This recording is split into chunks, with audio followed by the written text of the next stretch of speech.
भारताची सध्याची तरुण पिढी ही सट्टेबाज, जुगारबाज आणि व्यसनी झाली पाहिजे, याच्यासाठी ज्याला आपण आदर्श मानतो ते जाहिरात करतात।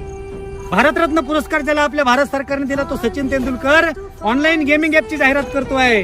तुम्ही पैसे भरा आणि गेम खेळा आणि सट्टेबाज व्हा याची जाहिरात करतोय। महेंद्रसिंग धोनी ज्याला पूर्ण भारत माही म्हणतो तो ड्रीम11 ची जाहिरात करतोय। विराट कोहली हा MPL ची जाहिरात करतोय। अजय देवगण हा विमल पान मसाल्याची जाहिरात करतो आणि आमचे अमिताभ बच्चन हे कमला पान पसंद मसाल्याची जाहिरात करतात। हे सगळे आदर्श मानणारी लोक तुम्हाला व्यसनी करायला लावतात, तुम्हाला जुगार सट्टा खेळायला लावतात। पण जगाच्या पाठीवरती एक माझा वारकरी संप्रदाय आहे की जो हजारो लाखो तरुणांना सांगतोय, पोरांनो निर्व्यसनी व्हा, भगवंताचं नामस्मरण करा आणि पुरुषार्थ संपन्न छत्रपती शिवाजी महाराजांसारखं तुमचं चरित्र घडवा। पांडुरंगा विठ्ठला माया बाबा